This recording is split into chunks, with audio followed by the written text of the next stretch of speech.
Would you be able to give kind of our audience a little bit of a simplified explanation? Because I'm sure a lot of people are interested in this too, into how the whole thing with Fmod ended up working with the interactive music. Like, how did the interactive music end up getting programmed in with all the stems and everything layered on top of each other? So I can't remember the exact numbers, but Fmod only supported either, it must be either 6 or 8.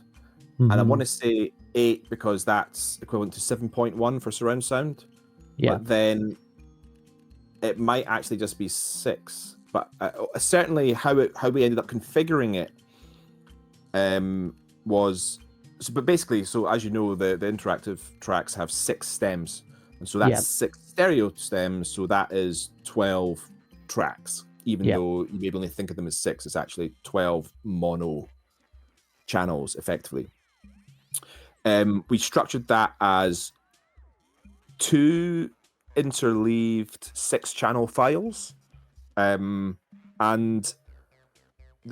we had to do that because it didn't support 12. You couldn't just have 12 channels in one file. It wasn't supported. Yeah. So even though it might have supported 8, and it might not have, I can't remember the specifics, we went with 2 times 6 because that's just like balanced. And there is a bug which is fairly rare, although anyone who's played a lot of LittleBigPlanet will probably encounter it at some point, where the 2 6-channel files can get a little bit out of sync. And so there are times where you might hear some stems that aren't aligned, but you'll only ever notice it if it just so happens to be one of the 3 stereo stems from one half of the track, and then the 3 other stereo stems from the other half. If they are a little bit out of sync for whatever reason, it must be like a bug where if the thread stalls, it loses sync or something like that. I don't know. I can't remember the specifics. But it was. I remember hearing that before we shipped to the game.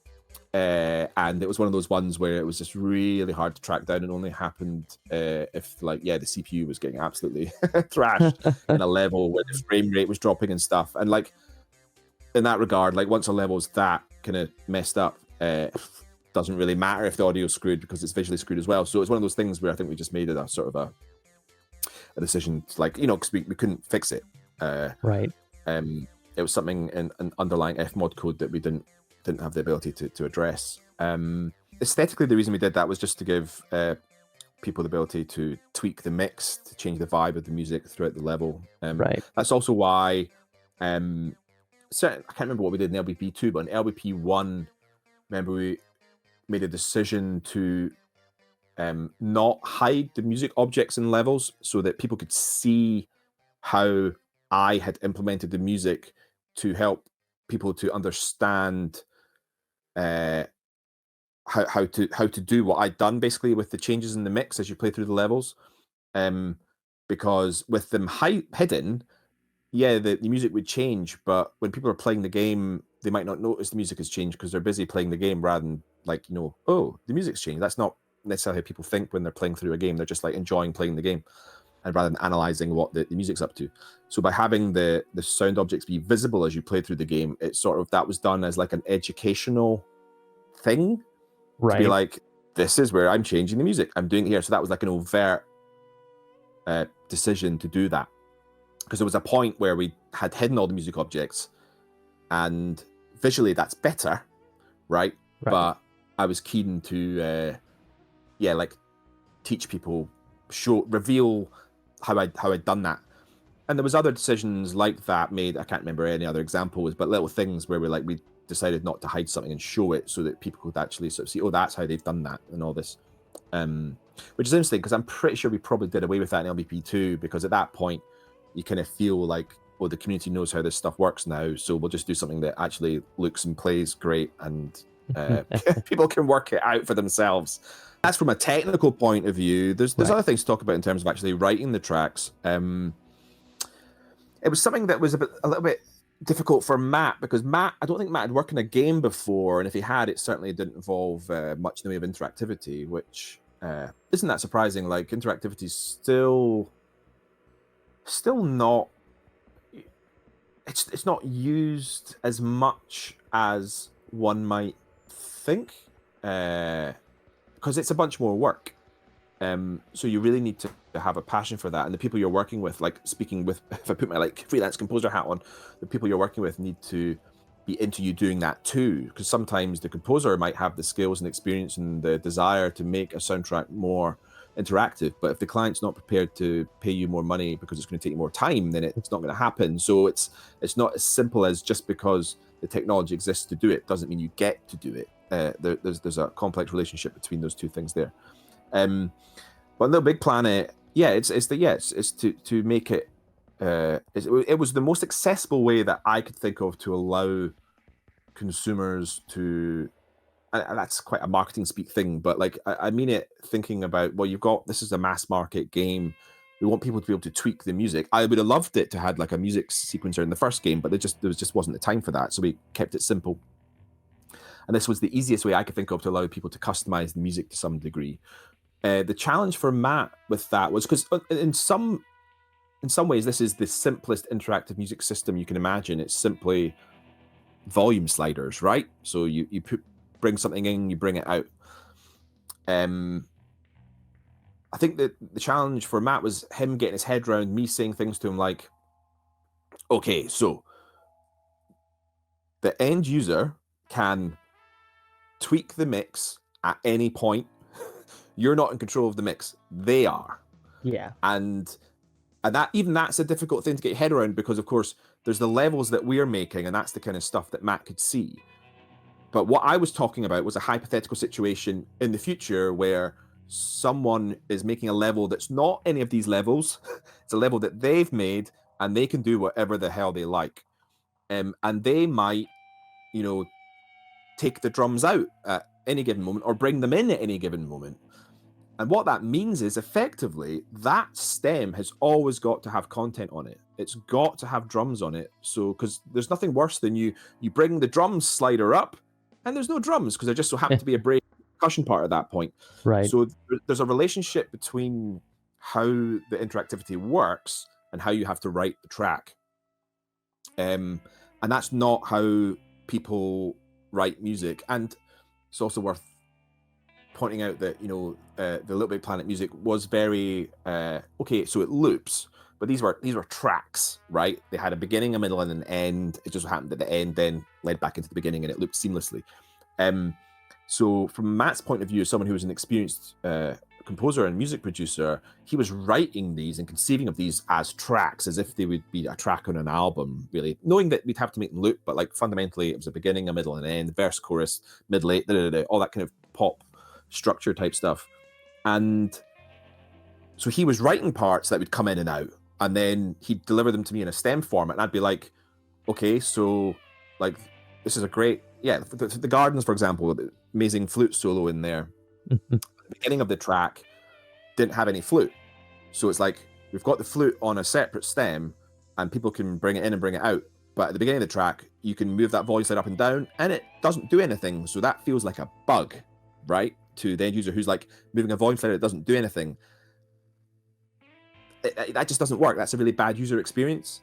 So right, that is one of the reasons why I started to get my hands dirty on Matt's tracks. It was me, one of the easiest ways for me to explain to him what I needed the tracks to do was for me to just do it and be like, because I would ask him and he wouldn't necessarily be able to get his head around it. So I'd be like, no, like this. So like I added, that there's a recorder part at the beginning of the Gardens track. The do do do do do do do do, that bit.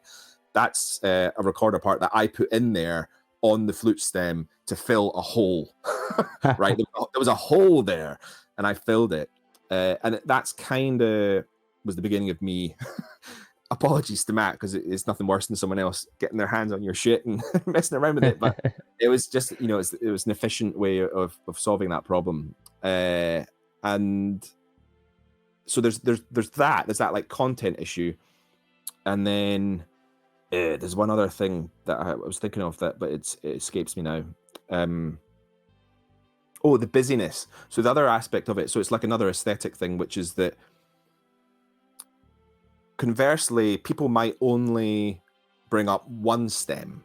So each of the stems is considered in these like multiple vectors where you're thinking about, okay, so it needs to have content on it. It doesn't need to be the same instrument all the way through, right? But it needs to have something on it so it doesn't feel broken when you're bringing the sliders up and down. Right.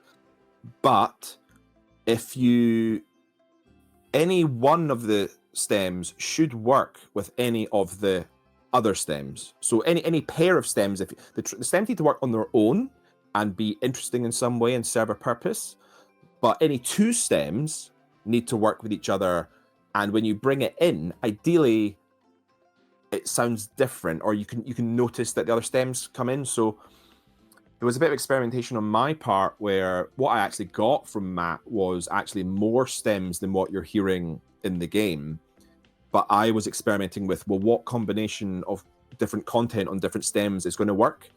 Some of it's about organizing it by instrument type, so like lead or like melody, harmony, rhythm. Just often there's drums, and then there's bass separately, and then there's a rhythm part, and then a melody part, and then what I always thought of as like an alt, which is like maybe it's another of the rhythm instruments, or maybe it's another harmonic instrument, or maybe it's a alto part that's in parallel with the lead, or whatever it is. Yeah. Think about ways to split them out. And then the other thing is that, and again, very difficult for Matt to get his head around, because it's just the opposite of what he was used to doing. If you play all 6 stems together, it should sound a bit busy, and like there's just a little bit too much going on. So we kind of want the tracks to be what I would call overwritten. And that's very hard for composers who aren't used to doing that and writing interactive music to get their head around. It shouldn't sound bad. It should just sound a little bit busy, and a bit busier than you, as like the author of the work, busier than you might intend for it to be. And that's because that goes back to that problem of working out. If you've got a stem on its own, or you've got 2 stems together, they need to have enough going on to be able to hear there's a difference. And if you times that by 6, you just end up with a bit too much stuff. So there's some very subtle, aesthetic choices there in order to get those to be as useful as possible to people. And the big upside of that was when I came to work on LittleBigPlanet 2, having been through that process with Matt, I was able to give a much better, very clear and concise brief to all the other composers that I worked with in LittleBigPlanet 2 about what I needed to do and why, and to give examples. And so, that process in LittleBigPlanet 2 was much smoother as a result of learning what worked and what didn't on LittleBigPlanet 1. So that's a little bit of insight into the creative sort of direction and the functionality of that stuff for you.